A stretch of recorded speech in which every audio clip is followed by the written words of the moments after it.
Bienvenidos, bienvenidas todos y todas a este programa Praxis TV, iniciativa de la Escuela de Filosofía de la Universidad Nacional de Costa Rica. Y hoy, en este espacio y el primer programa del año de este espacio, al que hemos denominado Praxis TV, una extensión crítica, coproducción entre nuestra escuela y la Vicerrectoría de Extensión de la UNA. Para ello, bueno, como es costumbre en este espacio, y un gustazo, como siempre, Carmen Monge, asesora académica de la Vicerrectoría de Extensión. ¿Cómo estás, Carmen? Esteban y todos los que nos acompañan, muy feliz año, muy alegre. Es el tercer año que tenemos este espacio para compartir, debatir, analizar y profundizar un poco más sobre lo que es extensión crítica. Así que muy alegre de estar aquí con ustedes nuevamente. Muchas gracias a vos, Carmen, como siempre. Y bueno, un gusto iniciar este nuevo ciclo de trabajo, ¿verdad? Con ustedes. Y para iniciar este año, esta nueva temporada, este primer programa 2023, es un gusto contar con la participación de Cecilia Teme Garcés y de José Mario Méndez Méndez, ambos académica, Cecilia, de la Escuela de Ciencias Ecuménicas de Ciencias de la Religión, para conversar sobre un proyecto que ya tienen algún tiempo de estar desarrollando y para conversar sobre este tema: pedagogías locales, espiritualidades y resistencias. Entonces, Cecilia, Mario, muchísimas gracias por acompañarnos.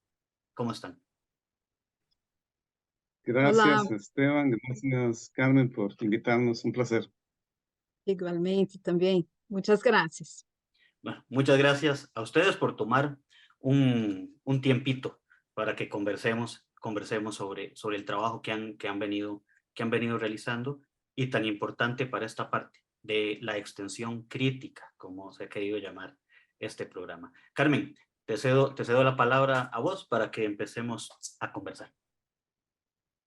Bueno, desde la Vicerrectoría de Extensión, un agradecimiento tanto a Esteban de la Escuela de Filosofía como a los compañeros de la Escuela Ecuménica que nos abren este espacio para compartir sobre ejes fundamentales para la extensión crítica y tal vez uno que está un poco invisibilizado incluso en la currícula o los planes de estudios a nivel formal, que es la espiritualidad. Entonces, eh, ¿qué, ¿qué más podríamos tener este espacio, el privilegio de contar con la experiencia que tienen en la Escuela de Ecuménicas? Y la pregunta inicial o el eje de dónde partir es, ¿cómo se une, cómo surge, qué actores y desde dónde comienza esta articulación entre pedagogía, espiritualidad y resistencia? Muy bienvenidos sean los dos. Muchas gracias. Em, yo pienso que la experiencia de pedagogías, resistencias y espiritualidades siempre ha acompañado el quehacer de la escuela ecuménica desde sus primordios, debido a su compromiso de una reflexión teológica vinculada con las realidades sociales y con los sectores socialmente más vulnerabilizados. Es decir, la escuela ecuménica ha sido partícipe en América Latina de una reflexión teológica que nace, ¿verdad?, con las perspectivas liberadoras de la teología de la liberación. Y eso se vincula con la pedagogía, digamos, pedagogía social, ¿verdad? O la pedagogía de que en Brasil, ¿verdad? La vinculamos mucho con Paulo Freire. Entonces, las pedagogías sociales y la teología de la liberación siempre ha acompañado el quehacer de la escuela ecuménica, sea en sus actividades de extensión, sea en las reflexiones, en la investigación y en la docencia.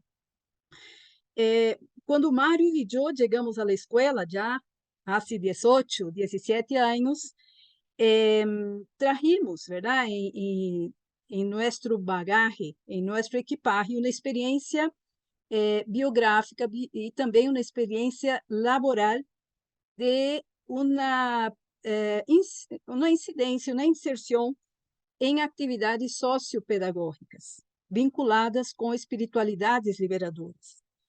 Então, penso que isto nos alimentou e nos alimenta em el quehacer da escola ecumênica, e esta opção da escola ecumênica também nos alimenta em nossos projetos de extensão. Então, eu penso que este projeto especificamente, ele é como que reflejo de todo caminhar da escola e de uma opção por esta vinculação entre extensão, investigação e docência que buscamos comunidad académica. Sí, Mario, el proyecto, como y bien dice Cecilia, me parece muy interesante también esto de la experiencia particular, ¿verdad? Y cómo traerla a esta discusión dentro de la academia, pero ponerla primero al servicio y en práctica con diversas agrupaciones, con comunidades, con bueno, con X cantidad de movimientos y de organizaciones con las que ustedes trabajan. ¿Cómo se empieza a desarrollar inicialmente este proyecto, ¿verdad? Y este proceso, ¿verdad? Y cómo van vinculando, ¿verdad? Y cómo se va acercando también diversos movimientos, diversas agrupaciones a este trabajo que van realizando ustedes. Sí, bueno, yo quiero subrayar lo que dijo Cecilia, en el sentido de que la escuela ecuménica es de por sí una escuela en resistencia. Ya el simple hecho de existir, de ser la única universidad pública en América Latina que tiene estudios teológicos, y que ese tipo de estudios teológicos sean estudios vinculados a teologías liberadoras, es decir, a teologías contextuales, eso, sumado a las biografías propias del trabajo realizado por Cecilia con los muchachos en riesgo social allá en Sao Paulo, mi trabajo realizado con muchachos de las Maras en El Salvador, igual durante varios años. Eso crea una sensibilidad tal que no podríamos concebir una actividad universitaria si no es en contacto con la realidad, si no es en contacto con los movimientos, con los grupos, con eso que hemos llamado ahora colectivos en resistencia.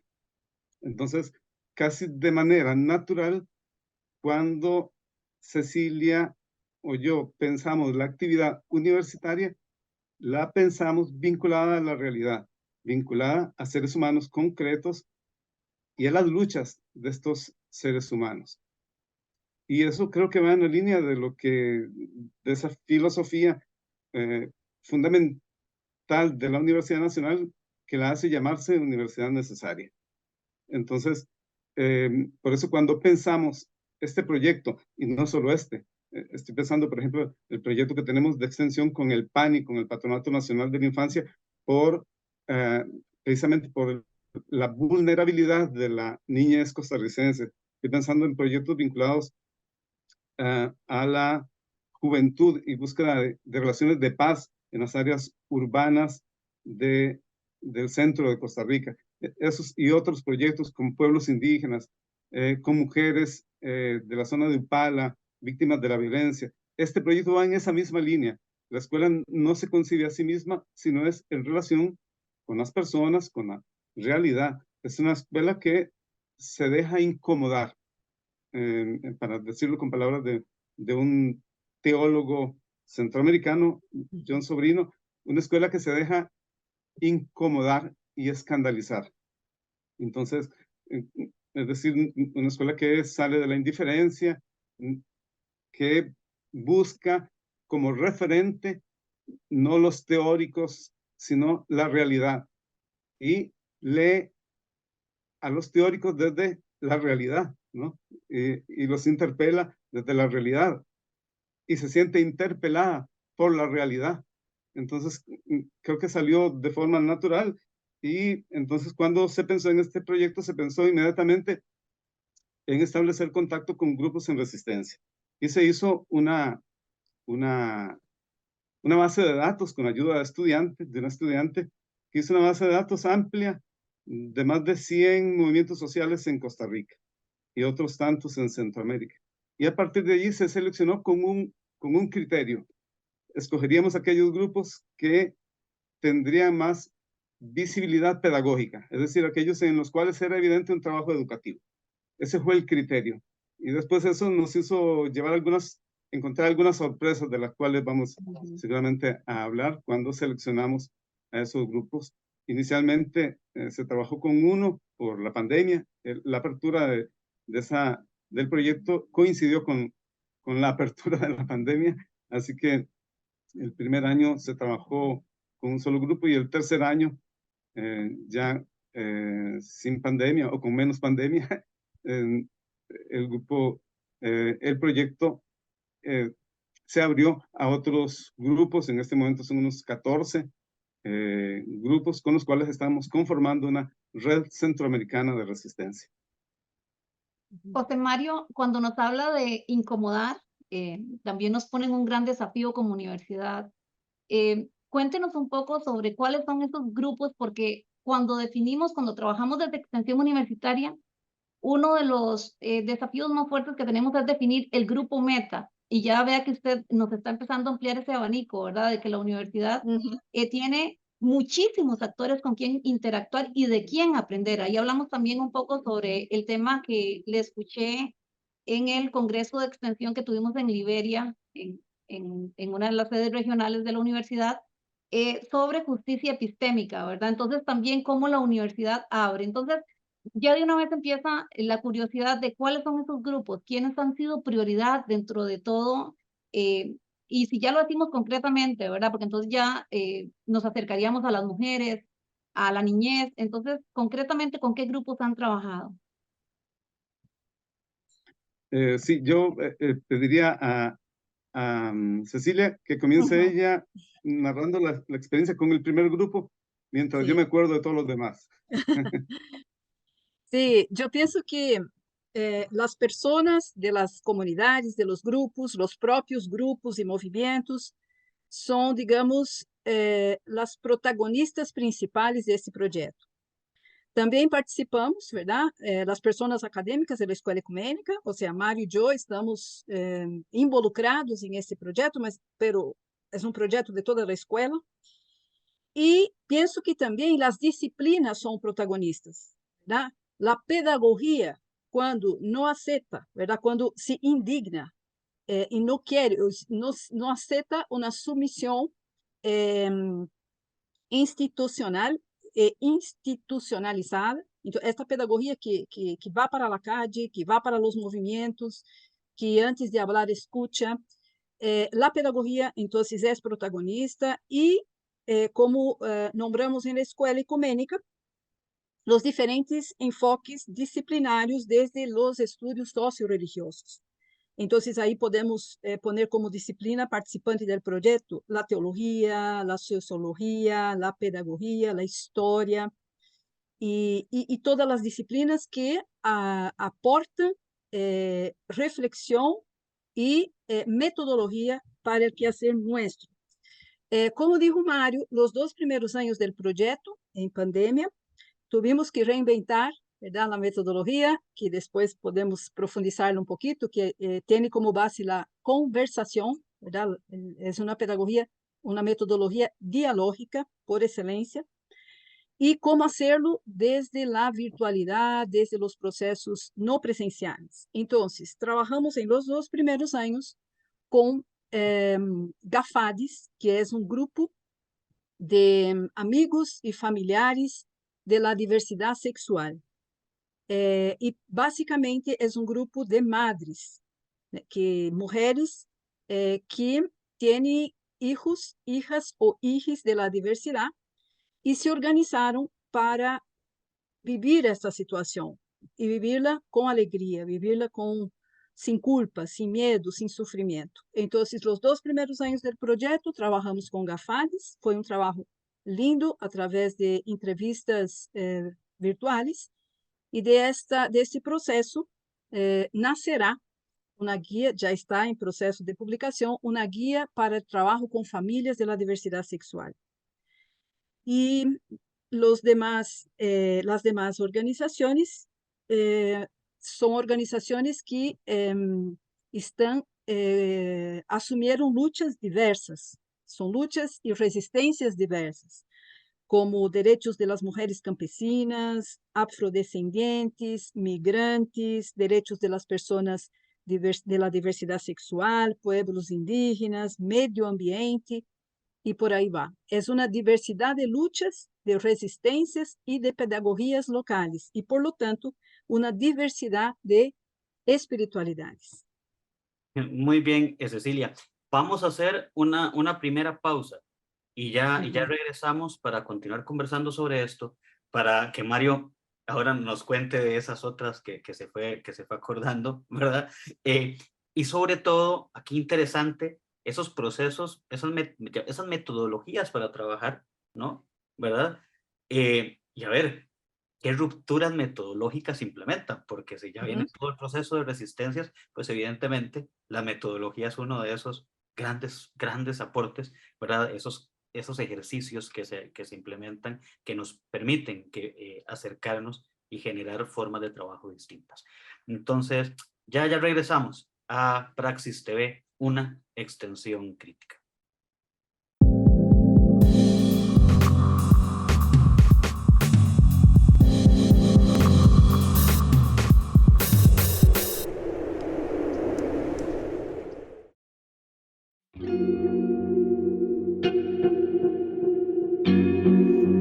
¿Te has preguntado alguna vez qué es la filosofía? Bueno, la filosofía es la búsqueda del conocimiento de todas las cosas. Del mundo, de la naturaleza, del ser humano. Es ir en búsqueda de la verdad. La filosofía se compone de distintas áreas que de manera crítica intentan analizar las relaciones entre los seres humanos, las relaciones con otras criaturas, la forma como conocemos y cómo razonamos sobre el mundo. Epistemología es una de las áreas de la filosofía que se encarga de la justificación de las creencias y de cómo conocemos el mundo, siendo una de las áreas fundamentales en el desarrollo de conocimiento y en la aplicación práctica que puede derivarse en las ciencias. Epistemología, siendo un área fundamental de la filosofía, permite razonar sobre el mundo por medio de la lógica y de ahí derivar posteriormente una filosofía práctica como la ética.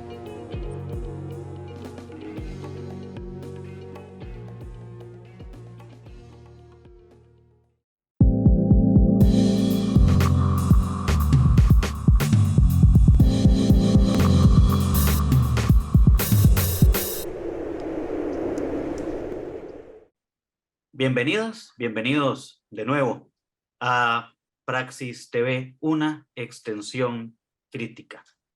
Coproducción de la Escuela de Filosofía y la Vicerrectoría de Extensión de la Universidad Nacional de Costa Rica.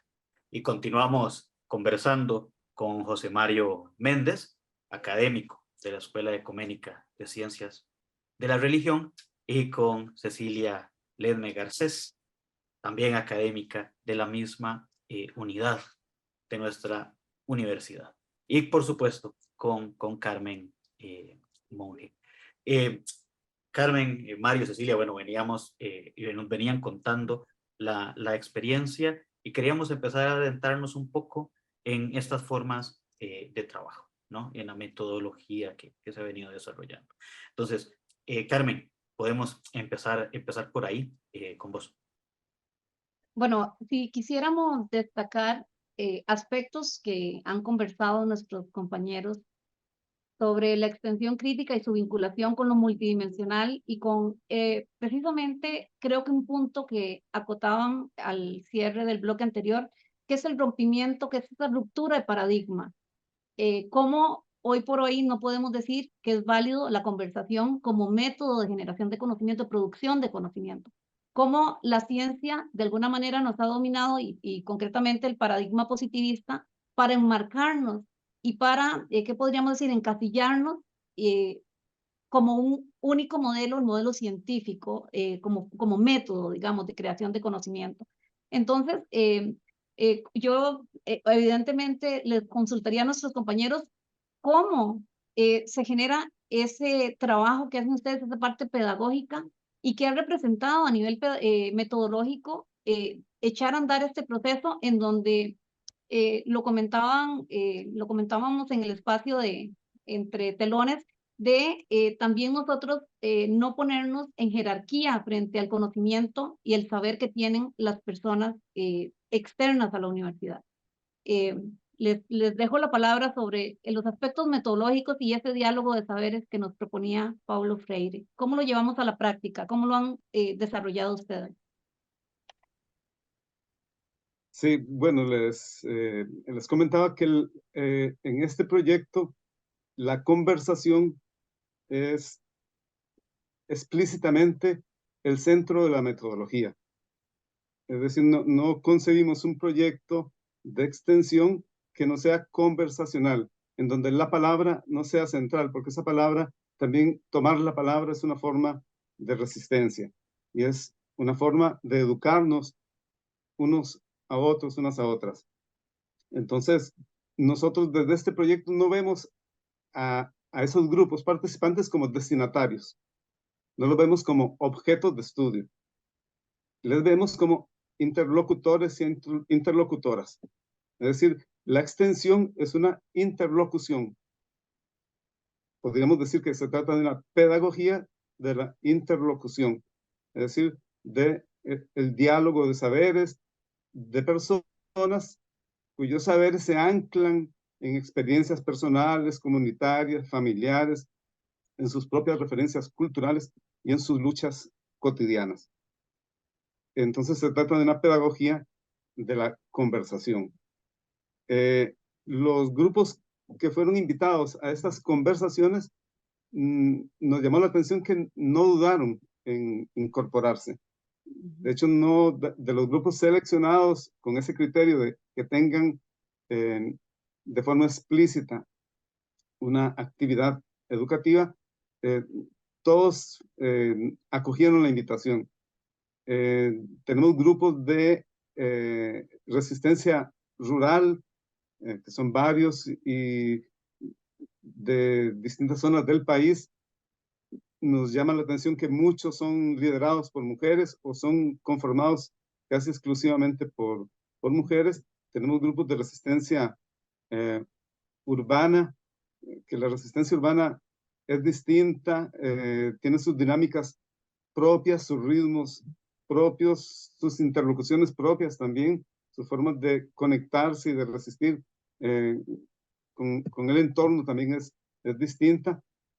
Y por eso esa interlocución se convierte en una cátedra, en un espacio de educación mutua por las diferencias que hay en las formas de resistencia, en los contextos.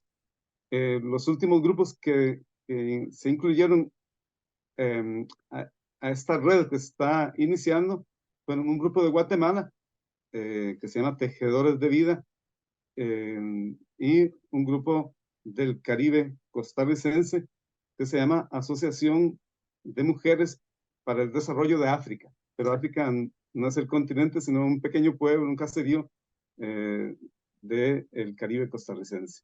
Entonces, estos son los últimos, y los primeros fueron los que participaron en el seminario el año pasado, en ese espacio, que son como los grupos, digamos, que fundaron la red, que estuvieron al inicio. Cuando hablamos de esa conversación, de ese diálogo, ¿cómo se lleva a la práctica? ¿Ponen temas de conversación? ¿Quién dirige? O sea, esa es una de las cosas que... Porque claro, aquí viene el encuentro entre la teoría y la práctica, entre el conocimiento disciplinar y el conocimiento popular. ¿Cómo es en la vida real? ¿Cómo se da en el territorio? Yo considero que las comunidades, los grupos, las organizaciones, ¿verdad?, que conocemos y con quienes nos vinculamos, son el locus pedagógico por excelencia. Ahí se da la pedagogía, ahí acontece la pedagogía local, la pedagogía social. Y, por supuesto, ahí se dan los procesos de resistencia muy vinculados con los procesos de espiritualidades de las comunidades. Entonces, ¿cómo acontece esto? no se trata de una no programación, no se trata de no tener un objetivo, no se trata de ir para ver qué va a pasar, no. Existe una intencionalidad pedagógica muy clara en nuestro quehacer sociopedagógico. Entonces, la diferencia de otras prácticas educativas institucionalizadas es que no vamos como maestros y maestras a enseñar algo. Entonces, ¿cómo se da esto en la práctica? ¿Cómo podemos hacer que este proceso acontezca, verdad? Llegamos a las comunidades, pedimos permiso para entrar en estos espacios, en estos locos educativos, en estas familias, en estos grupos, y a partir de ahí nos damos el derecho de reconocer la belleza del proceso y de empatizarnos con las luchas, con las dificultades, con los sufrimientos, a veces con las muertes que acontecen en ese espacio y que la gente comparte con nosotros y con nosotras. Entonces, ¿cómo se da esto? En una reunión para tomar café, por ejemplo, y conversar sobre la vida de la comunidad. Esto acontece en la calle, en una marcha de una organización que se junta a una marcha contra injusticias sufridas y por lucha por derechos. Esto acontece en la espiritualidad que nace alrededor de un horno de barro, donde mujeres en el norte del país se organizaron en una cooperativa para preparar bizcochos, preparar tortillas y vender en una cooperativa. Esto acontece en la cosecha del maíz, del arroz, del frijol, en que un grupo de mujeres se organiza en contra de toda la comunidad que decía que ellas no podían hacerlo, no tenían la capacidad y están cosechando. Esto acontece en la alegría de las familias de la diversidad sexual, cuando se dan cuenta de que no es necesario tener vergüenza, miedo, culpa, ¿verdad? Por tener a un hijo, una hija, un hijo de la diversidad en su familia. Esto acontece en la superación de culpas, de miedos, ¿verdad? Que la religión, ¿verdad?, ha impuesto en la gente a lo largo de los años. Entonces, es esta capacidad de empatía, yo diría yo digo empatía pedagógica y de llegar para llevar algo como académicos y académicas, como personas académicas que somos, pero de una forma académica diferente. O sea, esto no es menos académico. Hacer extensión de esta forma es sumamente académico, ¿verdad? Entonces, yo pienso que es urgente, en ese sentido, superar este equívoco semántico de que nosotros y nosotras como académicas tenemos la palabra, la verdad, la comprobación de los conceptos y llegar en una actitud dialógica, conversacional, para aprender, desaprender. Desaprendemos mucho en estas giras que hacemos, desaprendemos un montón. Y por otro lado, aprendemos de la gente. Entonces, esto se da en la vida, en la cotidianidad de las comunidades, donde nuestro proyecto tiene una intencionalidad, tiene objetivo, tiene método, pero difiere de los que estamos acostumbrados y que conocemos en la universidad. ¿Cómo entra el estudiantado en ese entramado? Porque ahí vemos que efectivamente, ¿verdad?, se rompe el paradigma y también esa lectura de objeto-sujeto, el contenido ético, político, pedagógico que trabajan los educadores populares, que es que no somos ingenuos frente a una realidad que no está a favor de la justicia, que no está libre de violencia y que de alguna manera no es inclusiva, ¿verdad? De un sistema que nos lleva a más exclusión y más desigualdad cada día en algunas áreas. Entonces, ¿cómo entra el estudiantado? Porque esto no puede desvincularse de la formación integral que buscamos como universidad pública. Entonces, allí entran un montón de cuestionamientos, ¿verdad? ¿Cómo hacemos que esto no sea solo los académicos que estamos con este contenido político, esta parte ideológica, que de alguna manera también se nos roba por el sistema, ¿no? positivista, ¿cómo hacemos para que el estudiantado también tenga la posibilidad de darle valor a aquello que de alguna manera, como usted dice, lo aprendemos y tenemos que desaprenderlo en el proceso? Sí, bueno, yo quiero vincular esa pregunta con retomando el tema de la comensalidad, que a mí me llama mucho la atención. Nosotros hemos descubierto, hemos interactuado con grupos de personas en los cuales la comensalidad es central. O sea, ese diálogo se produce en torno a un momento de fraternidad o de sororidad en torno a la comida. Si ustedes vieron el documental que se produjo con 3 de esos grupos, en los 3 la comida es el centro. En una son los hornos, en otra es el grupo de mujeres afro preparándose para crear pequeñas empresas de catering service con especialidad en comidas ancestrales, y en otro es el cultivo del maíz, del frijol, del arroz.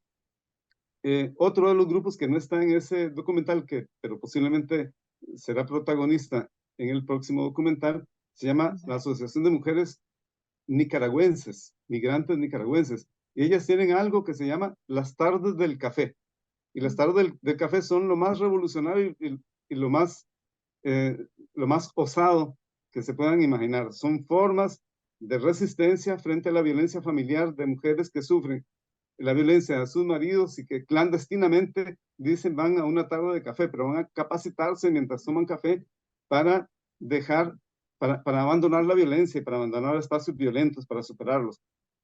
Entonces, este sábado concluyó, por ejemplo, un taller de fotografía para el registro de procesos sociales, organizado por desde este proyecto con la ayuda de la Vicerrectoría de Extensión. Estuvo ahí la fotógrafa Marcia.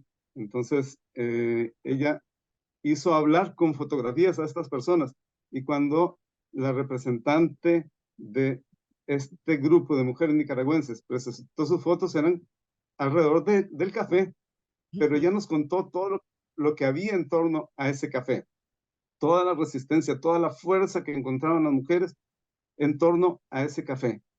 Y me recuerda, por ejemplo, que aquí en la Escuela Ecuménica, en algún momento comentábamos eso. Nosotros muchos proyectos los hacemos en torno a una mesa redonda que tenemos acá tomando café.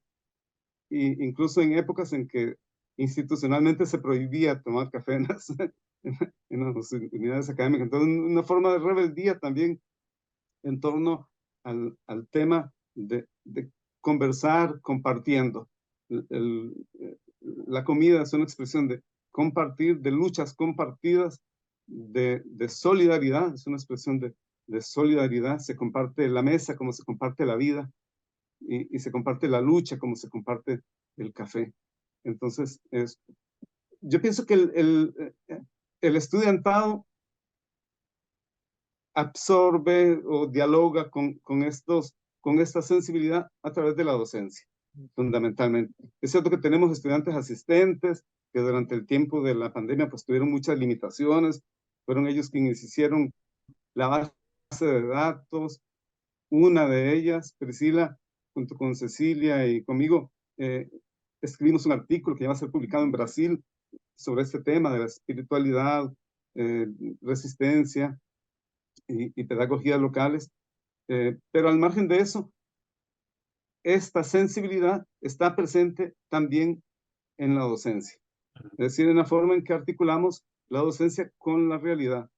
Entonces, no se trata de cursos aislados del entorno, de la realidad, sino cursos en diálogo también. Cada curso, de hecho, nosotros articulamos los cursos unos con otros, y eso también es una forma de diálogo, de conversación. Cecilia, por ejemplo, preparó en estos meses anteriores sus cursos con profesoras del CIDE, y lo planificaron juntos, lo van a dar juntos, juntas, van a evaluar juntas, van a usar una misma aula virtual, 3 cursos. Entonces, esa metodología es de alguna manera conversacional también. y el estudiantado lo nota. El estudiantado lo percibe, no tienen 3 profesoras aisladas, tienen 3 profesoras conversando para planificar el curso, para, para acompañarlo juntas, para evaluarlo. Entonces, lo conversacional va más allá de la extensión y se transforma también en una forma de docencia. Muy bien. Vamos a hacer una segunda pausa y ya regresamos para continuar conversando sobre esto y ahora sobre esos desafíos, esos retos que vienen y un poco más sobre la experiencia que han llevado a cabo. Ya regresamos a Praxis TV, una extensión crítica.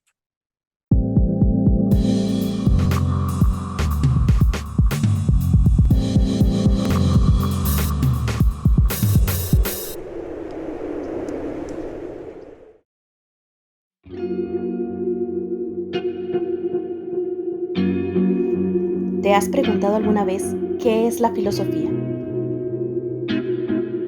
Bueno, la filosofía es la búsqueda del conocimiento de todas las cosas. Del mundo, de la naturaleza, del ser humano. Es ir en búsqueda de la verdad. La filosofía se compone de distintas áreas que de manera crítica intentan analizar las relaciones entre los seres humanos, las relaciones con otras criaturas, la forma como conocemos y cómo razonamos sobre el mundo. Si algo puedo asegurar es que en filosofía se sale con más dudas que respuestas, ya que lo impulsa a uno a investigar a fondo las cosas y a no quedarse con las apariencias de ellas. En lo personal, me ha permitido ir desarrollando un pensamiento cada vez más crítico y me ha ayudado a desarrollar una perspectiva propia de las cosas, una que no dependa de ideologías. Por lo general, las cosas no son como parecen y por esta razón es que sospechamos de ellas. Por estas y otras razones, consideramos la filosofía una gran elección y es por esto que le invitamos a que la tomen como una opción. Ingresé a filosofía porque quería comprender el mundo y en ella he encontrado mucho más que esto. Realmente ha sido una gran experiencia.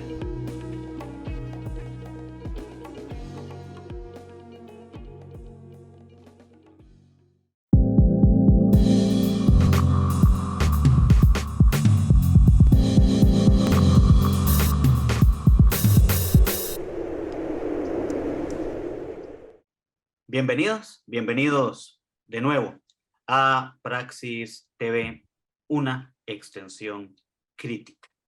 Y continuamos conversando sobre este tema de pedagogías locales, espiritualidades y resistencias, con Cecilia Teme Garcés, académica de la Escuela Ecuménica de Ciencias de la Religión, y con José Mario Méndez, también académico de esta misma escuela. Y por supuesto, acompañados, como siempre, de Carmen Monge. Este último bloque va enfocado a retos, desafíos, ¿verdad? Este nuevo proceso que ustedes nos han venido contando, las formas de acercamiento con las comunidades y con ese marco axiológico que hay de fondo, ¿sí? Para trabajar un marco axiológico que comúnmente no comulga directamente con las prácticas político-económicas vigentes, ¿no? También es opuesto, de ahí esa resistencia a la que nos hablan, ¿no? Y que de alguna manera es un marco axiológico que también introduce sus tentáculos a lo interno de la universidad, lo que nos lleva también a pensar en estas formas de resistencia a lo interno de nuestras unidades académicas y de nuestras universidades. Entonces, bueno, Carmen, te doy la palabra para ya ir cerrando en este último bloque del programa. Precisamente identificábamos algunos valores que se pueden enmarcar, que nos mencionaban de manera explícita, como respeto, fraternidad, sororidad, comensalidad, sensibilidad y, bueno, todo lo que representa esta postura, ¿verdad?, moral, ética frente a todo el entramado hegemónico, económico y cultural que vivimos actualmente en nuestras épocas. Bueno, yo no sé si es la pregunta o la frase adecuada, pero ¿cómo se vive la resistencia o bueno, la frustración para generar resistencia? Porque realmente cuando vemos estos valores no son los valores que la institucionalidad tiene como legitimados para nuestra acción docente académica. La investigación, por ejemplo, no pasa por estos valores, la docencia no pasa por estos valores. Y entonces, ¿cómo ha sido trabajar con esto, esta experiencia, cómo ha sido este acercamiento, tanto para ustedes, para sus estudiantes, cómo lo viven, cómo siente que la institucionalidad, en este caso universitaria, tiene que cambiar? E incluso la institucionalidad que hemos generado, que ha generado la cooperación internacional o las mismas entidades de cooperación, o de financiamiento que también empujan a la sociedad hacia lo que no es resistente. ¿Cuál ha sido el aprendizaje y cómo viven ustedes el día a día? Yo estoy considerando ya desde hace un tiempo en este proyecto, principalmente, en otros, pero en este principalmente, que la resistencia en las comunidades, la resistencia que expresan las personas y los grupos, es una oportunidad para revisión educativa, es una oportunidad para la revisión institucional y para revisión de nuestras prácticas académicas. O sea, cuando yo digo esto, lo digo con mucho respeto a lo que hemos hecho institucionalmente. O sea, hemos hecho cosas maravillosas, ¿verdad? A lo largo de los 50 años de la universidad y de nuestras facultades. Sin embargo, yo pienso que podemos contribuir, y yo siempre lucho por esto. Nuestras prácticas de extensión son eminentemente académicas. O sea, la extensión no es un acto segundo de la vida universitaria, no es un apéndice de lo que hacemos en la investigación. Entonces, yo entiendo que nuestras experiencias y proyectos de extensión, que son muchos y son valiosos, son un sustrato mismo de la vida académica. Y junto con las otras acciones de nuestra vida académica, es lo que nos dan vida institucional. Entonces, yo pienso que tenemos que registrar essas experiências e transformá-las em los modelos de compartir acadêmicos que temos. Escrevimos artículos sobre estas experiências. Eu sempre digo, verdade, e luto por uma epistemologia transgressora de muchas cosas y propositiva de muchas otras, ¿verdad? Yo creo e intento vivenciar metodologías rebeldes, participativas, ¿verdad? Que traigan todas estas experiencias, todas estas convivências e resistências, e a palavra, ¿verdad? Que estamos utilizando muito em vários espaços acadêmicos, as existências. Estas experiências hacen parte de nossa vida acadêmica, hacen parte de la institucionalidade. Então, vuelvo, ¿verdad?, a esta urgência de uma revisão a lo interno de nossas práticas e de profundo respeito, ¿verdad? Ou seja, não há que haver competição entre o que publicamos e o que hacemos na extensão. No hay que tener más validez los que escriben más de los que están en extensión. Entonces, tenemos que hacer una revisión a lo interno para recuperar, ¿verdad?, esta perspectiva de la importancia de todas las áreas y todas las dimensiones de nuestro quehacer académico. A resistência nos incomoda e nos interpela enquanto instituição. Sí, yo con respecto a eso, en las comunidades en resistencia uno mira cómo la resistencia resignifica muchas cosas para ellos, para las personas en resistencia. Resignifica sus comunidades, revaloran la interacción con el mundo, con los contextos, con sus entornos, con sus ecosistemas. Y creo que ese mismo efecto debería tener en la universidad. Deberíamos encaminarnos hacia una resignificación de nuestra vida académica. Y siguiendo la expresión que mencionaba Cecilia, hacia una reexistencia académica, ¿no? Repensar la existencia de la academia misma en relación con el entorno, con la realidad. Eso implica dejarse incomodar, la universidad que se deja incomodar, que revisa sus interlocuciones. ¿Cuáles son las interlocuciones de la universidad? ¿Cuáles son sus lenguajes? ¿Para quién habla? ¿Cómo habla? ¿Quiénes nos leen? ¿Es un grupo selecto?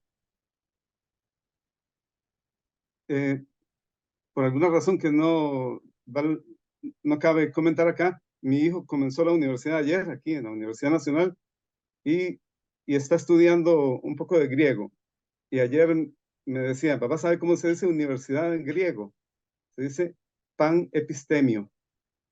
Es decir, lugar en donde confluyen muchas formas de aprender. Es bellísimo. Yo le cambiaré el nombre a la universidad por el concepto del griego moderno, ¿no?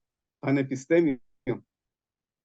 Es decir, creo que este encuentro con estos mundos nos hace pensar en el desafío de repensar la universidad como un mundo en el que caben muchos mundos, los mundos de referencia de quienes conformamos estas comunidades de aprendizaje.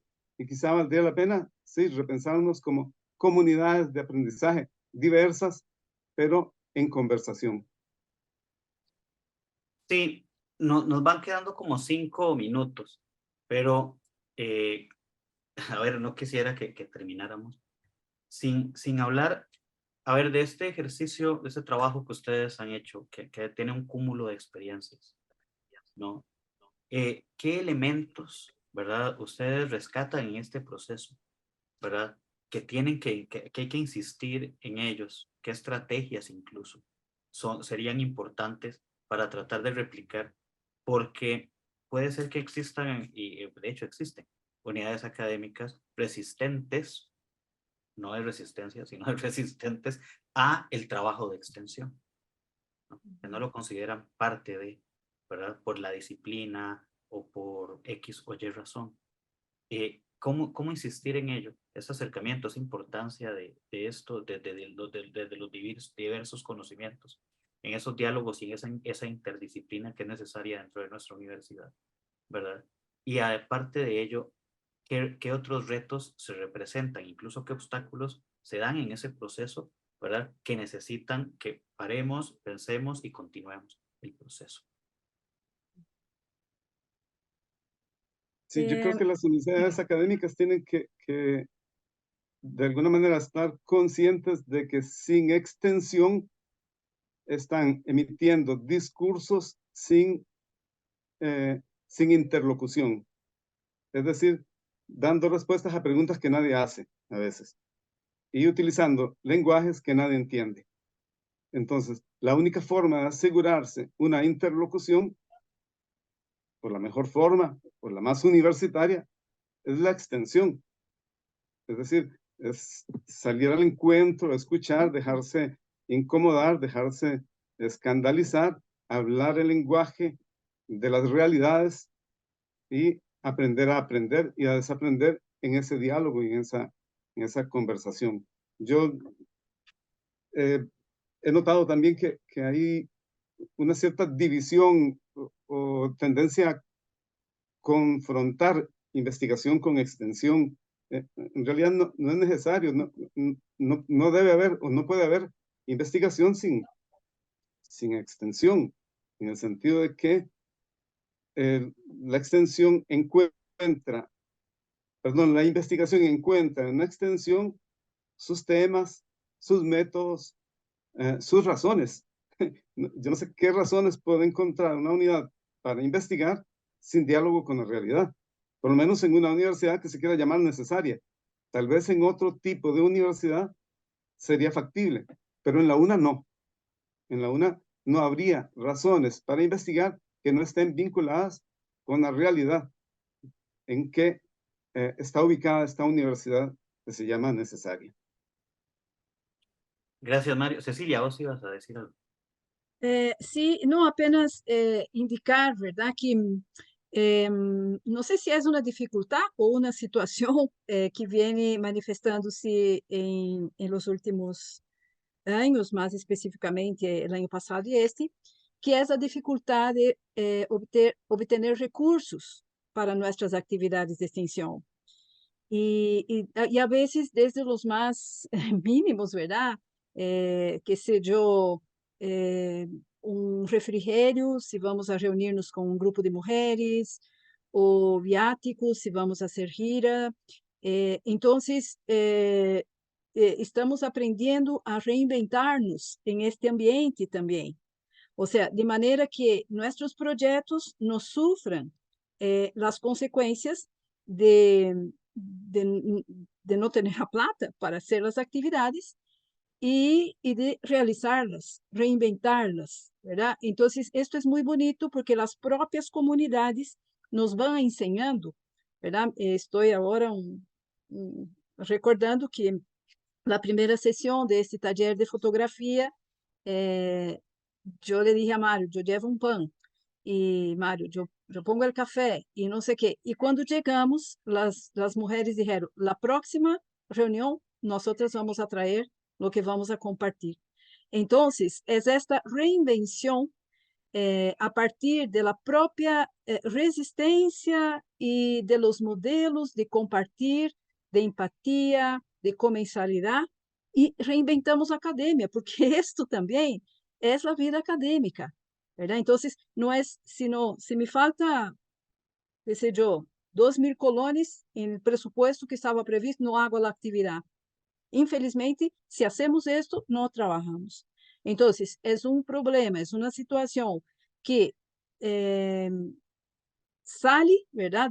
Digamos, de los muros de la Universidad Nacional. Sabemos que es un problema institucionalizado, políticamente impuesto. Estamos luchando contra esto.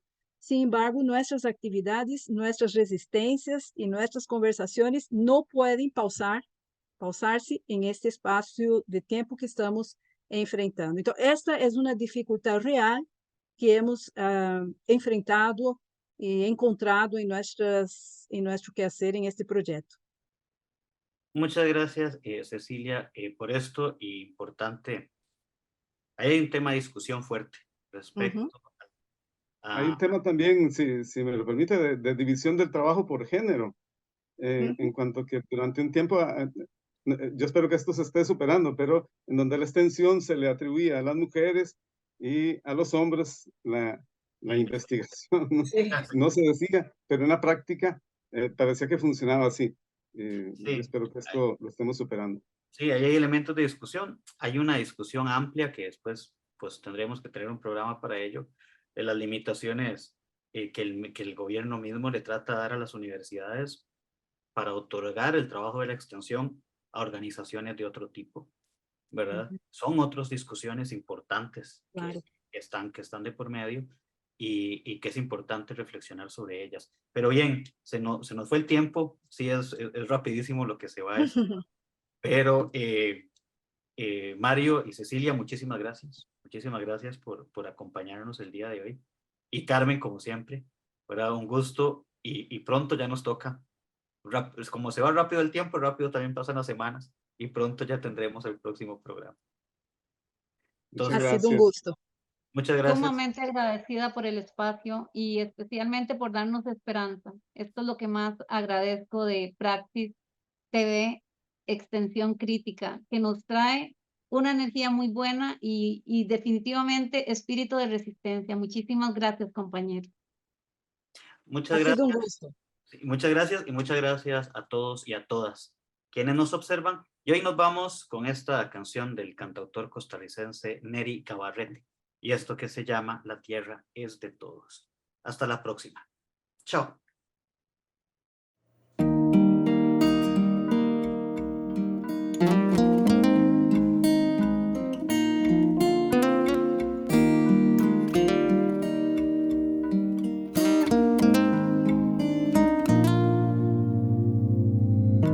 No somos distintos, no hay discusión.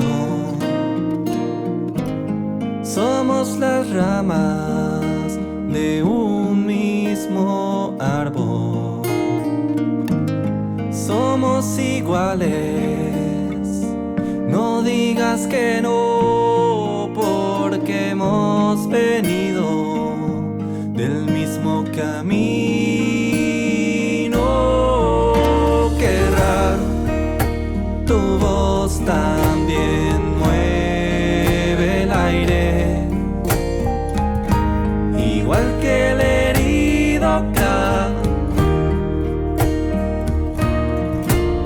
Qué raro, tu voz también pide el favor,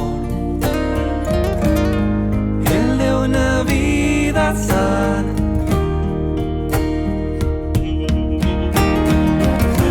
Y ve cambiando ese corazón. Cada quien persigue sus propios sueños. Los sueños son ajenos, la tierra es de todos. La tierra es de todos, de todos. La tierra es de todos, de todos.